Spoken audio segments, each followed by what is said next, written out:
Hey viewers, welcome back to another video. Today we're going to be talking about this new One Piece card game. You might have heard, you might have not heard, but Bandai is coming out with another One Piece card game. You may know Bandai from this Dragon Ball Super card game or even the Digimon trading card game. So, the Digimon card game, I don't remember its official name actually. But they're making another one. This is One Piece, and they had one for Dragon Ball, and they have one for One Piece now coming out. So, Naruto card game soon, we don't know. But I just want to go down, run down everything that I was able to find on the matter and give you guys a scoop. And, that's pretty much it. So let's dive right in. So let's get into what I've been able to gather about the game from the official page and of course some from the Facebook page. Okay, so it's going to have a worldwide release, but I'll talk a little more about that later. And we're really going to take a look, not all of it, just some parts of this trailer that Bandai released on their official card game channel. I already skipped through it a bit, already watched most of it, but I'm going to go to the parts that may matter to you and matter to me. There's a bunch of little artworks and stuff, and like the card back is flying around all over the place, so go watch it. If you want to take a good look at the card back, I'm going to freeze frame one of the decent sort of frame on it. We're going to get the original artwork by this man. Not going to try to pronounce his name. I believe he did the original manga. I'm not sure. Don't know much about One Piece, but I can say though that original artwork is always great for a card game. They could have always just taken stills from the show, but they probably understand now that a lot of people don't like stills, and a lot of people, almost everybody, can appreciate original artwork for card game, or at least artwork that fits the card game well, done by somebody who understands the game it's or the material that they're taking, the IP that they're taking from. Now, when they say original work by this man, I'm not sure if they mean original artwork just for the game, or they're going to be taking the original work from this man. Either way, I think it's fine as long as the art itself matches the card game. I have to assume though they mean the original art by this man for the card game, but it could be either or. I'm not exactly sure, but as long as the pictures they do use match the cards and make it seem like, seem like you actually tried to make the art of the card have meaning. Like sometimes when you do still frames, it's just random frames with random names for cards, and you know that they just did that because they are using still frames. That's probably why a lot of people don't like it in the end. But anyway, yeah, it's fine as long as the art looks great. Come on, let's be honest. That's what we're all here for. As long as the art looks great, we're going to be happy. A couple other things I wanted to look at. First off is this. This is sort of like the design for the name of the card game. I mean, I don't know what you would call this, but it's a nice little piece of graphic design in my opinion. I love the X and the O. Reminds me of X-Men, but it's whatever. You have the anchor for the middle letter of the E. This is basic stuff, but I think it's really cool. As well as they revealed that, like I said earlier, it's going to have a worldwide release. Here they said they're going to be released July 2022, which isn't that far away. That's when it's going to be released in Japan, but it's later going to have a worldwide release later 2022, which probably around like August or October, somewhere in those months, judging on the Digimon card game, and also because that seems like a decent amount of time after July. So that's what's going to be my guess, but of course that doesn't really mean anything. I'm going to see if I can grab a good picture of the card back for you guys so you guys can take a look at it. The card back. So this is the card back right here. It's not easy to get a good picture of it. Give me a second. I made that large. I know there's other ways you can get a good look at the card back. It's right there in the video. It's also, give me a minute. It's right here. This is a good look at it, I think. So here you can see it's very simple. It has like a little compass and then the name of the card game with a little design. They did this for Digimon and Dragon Ball Super card game. They just put the name down here and like a nice little picture, and the rest is like one color but with like just only a little bit of graphic design. So it's very simple, but it also looks very good. And it's obvious that it's obvious that somebody put some work into this instead of it's not just a blue back or anything.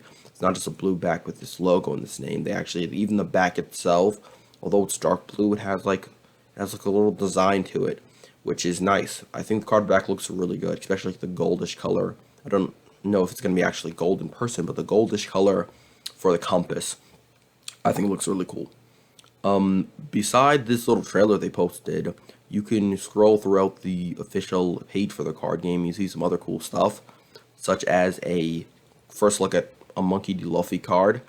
He's the main character of the show, as far as I know, and there's a couple things that I'm going to get a closer look on later because there's a better way to get a look at it. But here's something else, a different type of card. Whether this can have the cards you look in the finally in like the final draft of the card game, I'm not sure because it's pretty bare bones and you can't even see what's happening over here. But I think this gives some sort of power boost to maybe your battlers or your leader. I mean, I'm not going to dive too much in how the game could actually play because there's just way too much we don't know. Now it reads, various characters will be available as cards. Explore and discover One Piece with your own tactics and builds. Of course, it's a card game. This pitch is going to be, it's more for people who have never played a card game before, let's be honest. Because if you played a card game, it's insane. Every card game you build and you create your own tactics, unless you net deck, of course, in which case. As well as you see some products they're coming out with. Now, I want to just say, as I might have said before, I don't know too much about One Piece. So all this may be really cool to you guys, if you guys are One Piece fans. It might mean a lot, but as somebody who's here is just a fan of card games, Straw Hat Crew, I know that's Luffy's crew, the main character crew. They're going to get a star deck for this. Worst Generation, there's that guy. Animal Kingdom Pirates, him too. The 7 Warlords of the Sea, there's this guy as well. Don't know who they are, don't know what their stance in the show is. They all look pretty mean. Anyway, they're all going to get starter decks is the point, which each having their own different color. There's colors in the game, just like in Digimon and Dragon Ball. You see this Luffy card's red. Now, what does these colors mean? We don't know. But they could either mean your crew or your faction, or maybe it could be like more like the Dragon Ball card game and Digimon, which each different sort of archetype can come in the multi and various different colors. And it's really your job to build that archetype to the best of your ability. So with the starter deck, it's going to be a red Straw Hat Crew deck, but that doesn't mean we can never get a green card for the Straw Hat Crew and build a green Luffy or however it's said. But yeah, that's what I'm guessing. It's going to be more like the Dragon Ball card game where you can have blue Namekians and green Namekians and even yellow Namekians. And it's Namekians in themselves aren't related to just one color. Apparently, there's also going to be a 5th starter deck with characters from the One Piece film. This isn't how it's going to obviously look. Card design and other things are still under development. This is a look at the booster pack that's coming out. The first booster pack is BT01. It looks good. I mean, it's a booster pack design. It's fine. It's great. Actually, it looks good. They're still designing some official card sleeves. So if you want to get some official One Piece card sleeves for your cards, then hopefully they'll get that ready in 70 sleeves, one design. Hopefully you'll be able to purchase that if you want that.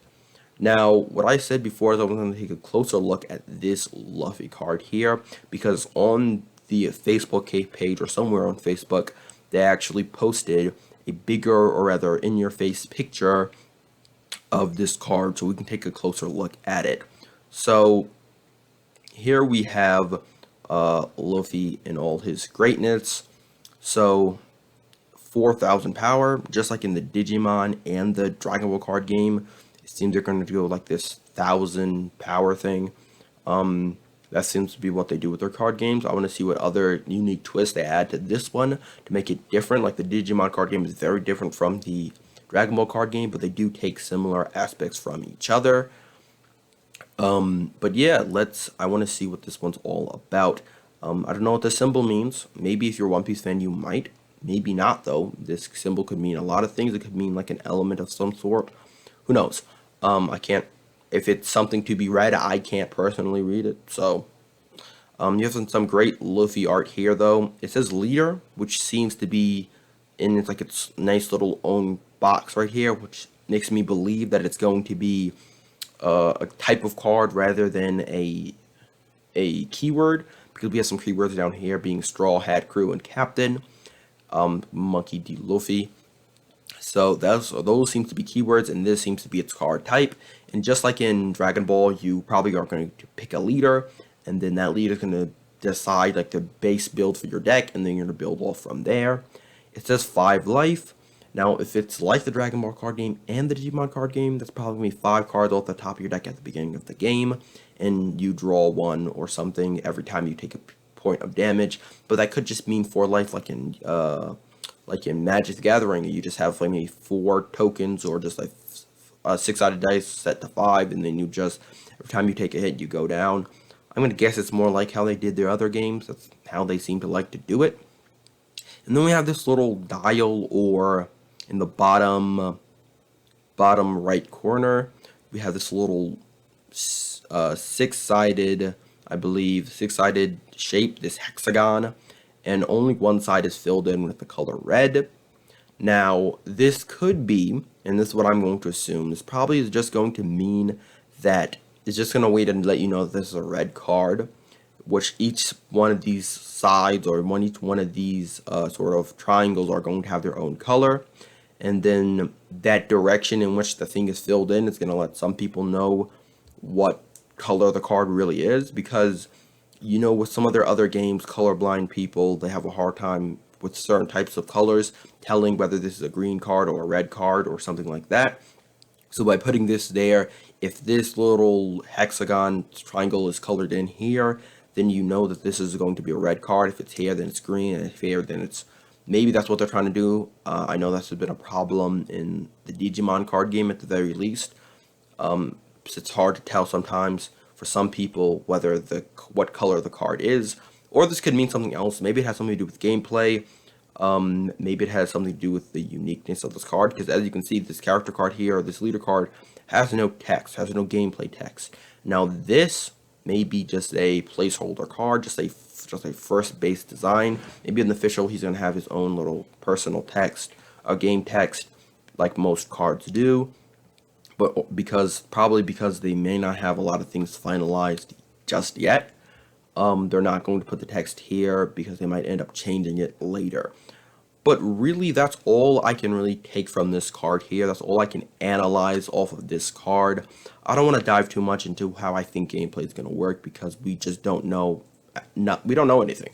So to try to make assumptions and stuff like that would just be wrong, and it's going to be a waste of time, really.